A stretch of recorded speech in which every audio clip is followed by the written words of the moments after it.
Hello guys, പുതിയൊരു വീഡിയോയിലേക്ക് വീണ്ടും സ്വാഗതം. അപ്പോൾ ചാലക്കുടി പുഴയുടെ ഇപ്പോഴത്തെ ഒരു അവസ്ഥ കാണിക്കാൻ വേണ്ടിയാണ് ഞാൻ ഈ വീഡിയോ ചെയ്യുന്നത്. അപ്പോൾ ഈ ചെറിയ മണൽ വഴിയിലൂടെ ഞാൻ നടന്നു പോവുകയാണ്.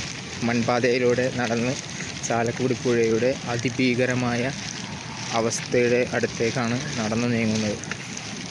വളരെ തെന്നി വീഴാൻ ചാൻസ് ഉള്ള ഒരു മൺപാതയാണിത്. അതുകൊണ്ട് വളരെ സൂക്ഷിച്ചും കണ്ടുമാണ് പോകുന്നത്. അപ്പോൾ നമുക്ക് കാണാം ചാലക്കുടി പുഴയുടെ ആ ഭീകരതാവസ്ഥ. നല്ല മഴയാണ്. തൃശ്ശൂർ ജില്ലയിൽ ഇപ്പോൾ റെഡ് അലർട്ടാണ്. അതുകൊണ്ടൊക്കെ തന്നെ നല്ല മഴയാണ് ഇപ്പോൾ 2-3 ദിവസമായിട്ട്. ഇന്ന് വെളുപ്പിന് തുടങ്ങിയ മഴ ഇതുവരെയായിട്ടും, അതായത് ശരിക്കും പറഞ്ഞാൽ ഇന്നലെയൊക്കെ ഈ സമയത്ത് മഴ ഉണ്ടായിരുന്നു. ഇന്നലെ തുടങ്ങിയ മഴയെന്ന് പറയാം. ആ മഴ ഇപ്പോഴും അവസാനിച്ചിട്ടില്ല. അതാണ് നിങ്ങളെ ഞാൻ കാണിച്ചു തരാൻ പോകുന്നത്. കണ്ടോ ഗൈസ്,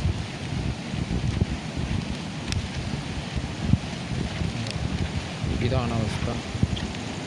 പരമാവധി എല്ലാവരും അടുക്കളയിൽ വരല് ഒരു 3-4 ദിവസം കഴിഞ്ഞിട്ട് വരാൻ നോക്കുക. ഭയങ്കര ഭീതിജനകമായ ഒരവസ്ഥയിലാണ് ഇപ്പോൾ അതിൽ ചാലക്കുടി പുഴയുടെ സൈഡൊക്കെ കണ്ടോ. നല്ല വെള്ളമാണ്. നല്ല ഒഴുക്കാണ്. അപ്പോൾ പരമാവധി നിങ്ങൾ ഈ ടൈമിലൊക്കെ വരാതിരിക്കുക. പിന്നെ നമുക്ക് പുഴയിൽ ഇറങ്ങാൻ പറ്റില്ല, എന്നാലും അതിരപ്പള്ളി വെള്ളച്ചാട്ടം നിങ്ങൾക്ക് വന്ന് കാണാം പുറത്ത് നിന്ന്. കാരണം അതിരപ്പള്ളി ഇപ്പോൾ ഓൾമോസ്റ്റ് 2 ദിവസത്തേക്ക് ഇപ്പം മഴ ഇങ്ങനെ തുടർന്നുകൊണ്ട് അതിരപ്പള്ളി അടച്ചേക്കാൻ ചാൻസും ഉണ്ട്. അതുകൊണ്ട് തന്നെ നിങ്ങൾ പരമാവധി അതിരപ്പള്ളി വെള്ളച്ചാട്ടം നിങ്ങൾക്ക് അവിടെ പോയി മുകളിൽ നിന്ന് നമുക്ക് വ്യൂ കാണാം. അത് കഴിഞ്ഞിട്ട് നിങ്ങൾക്ക് അപ്പുറത്തെ ചാർപ്പ വെള്ളച്ചാട്ടം പോയി കാണാം. പുഴയിൽ ഇറങ്ങുമ്പോൾ മറ്റു കാര്യങ്ങളൊന്നും ചെയ്യരുത്. കാരണം നല്ല കുത്തൊഴുക്കാണ്. ഈ കലങ്ങി ഒഴുകണ കാണുമ്പോൾ തന്നെ നിങ്ങൾക്ക് മനസ്സിലാകാം. കണ്ടാ,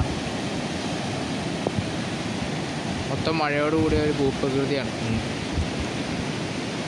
അപ്പോൾ മറ്റൊരു പുതിയ വീഡിയോ ആയിട്ട് വരാം കേട്ടോ. Tata, bye bye guys.